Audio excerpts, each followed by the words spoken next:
అందరికీ నమస్కారం అండి. ఉద్యోగులందరికీ కూడా భారీ శుభవార్త. అకౌంట్‌లో ఒక్కొక్క ఉద్యోగికి రూ. 40,000 పీఎఫ్ అకౌంట్ అయితే ఉండాలండి. సో, ఈ వీడియోలో వీటి గురించి పూర్తి వివరాలైతే తెలుసుకుందాం. సో, ముందుగా వీడియోని సపోర్ట్ చేసే వారందరూ కూడా వీడియోని ఒక లైక్ చేసి మీ తోటి ఉద్యోగ మిత్రులకు వీడియోని అయితే షేర్ చేయండి. ఛానల్‌ని ఫస్ట్ టైమ్‌గా విజిట్ చేసినట్లయితే తప్పనిసరిగా సబ్స్క్రైబ్ చేసుకొని పక్కన ఉండే బెల్ సింబల్‌ని యాక్టివేట్ చేసుకోండి. పీఎఫ్ అకౌంట్ ఉన్నవారందరికీ కూడా సూపర్ గుడ్ న్యూస్. ఉచితంగా రూ. 40,000 క్రెడిట్ కాబోతున్నాయి. ప్రభుత్వ, ప్రైవేట్ సంస్థల్లో పనిచేసే ఉద్యోగులందరికీ కూడా పీఎఫ్ అకౌంట్ ఉంటుందని తెలిసిందే. ప్రతి నెల ఈ అకౌంట్లో కొంత మొత్తం అయితే జమ అవుతూ ఉంటుంది. ఈ మొత్తానికి ప్రభుత్వం కూడా ప్రతి ఏటా వడ్డీని జమ చేస్తూ ఉంటుంది. ఉద్యోగుల భవిష్య నిధి సంస్థ ఈపీఎఫ్ఓ ఖాతాదారులకు శుభవార్త అందించేందుకు సిద్ధమైంది. ప్రస్తుత ఆర్థిక సంవత్సరానికి సంబంధించి పీఎఫ్ ఖాతాల్లో వార్షిక వడ్డీ మొత్తాన్ని జమ చేయనుంది. ఖాతాల్లో ఉన్న మొత్తం ఆధారంగా కొందరికి రూ. 40,000 వరకు అదనపు లాభం అందే అవకాశం అయితే ఉంది. ఇది పూర్తిగా వడ్డీ రూపంలో వచ్చే మొత్తం కావడం విశేషం.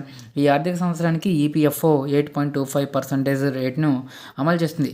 పీఎఫ్ ఖాతాలో ఎక్కువ మొత్తంలో పొదుపు ఉన్న ఉద్యోగులకు ఎక్కువ వడ్డీ లభిస్తుంది. ఉదాహరణకు ఖాతాలో 5 lakhs వరకు బ్యాలెన్స్ ఉన్న వారికి రూ. 40,000 వరకు వడ్డీ జమ కావచ్చు.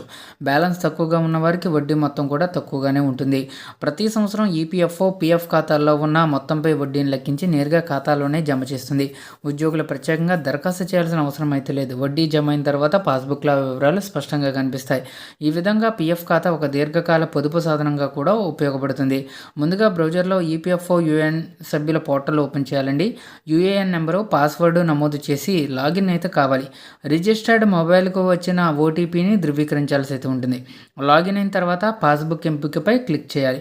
అక్కడ పీఎఫ్ బ్యాలెన్స్ వివరాలు అయితే కనిపిస్తూ ఉంటాయి. ప్లేస్టోర్ నుంచి యుమాంగ్ యాప్ను డౌన్లోడ్ చేసుకోవాలండి. యాప్లో లాగిన్ అయిన తర్వాత సెర్చ్ బాక్స్లో ఈపీఎఫ్ఓ అని టైప్ చేయాలి. వ్యూ పాస్బుక్పై క్లిక్ చేసి యూఏఎన్ నెంబర్ని నమోదు చేయాలి. మొబైల్కి వచ్చిన ఓటీపీని ఎంటర్ చేయాలి. సభ్యుల ఐడి ఎంచుకుని పాస్బుక్ ఓపెన్ చేయాలి. అందులో తాజాగా పీఎఫ్ బ్యాలెన్స్ అయితే కనిపిస్తుంది.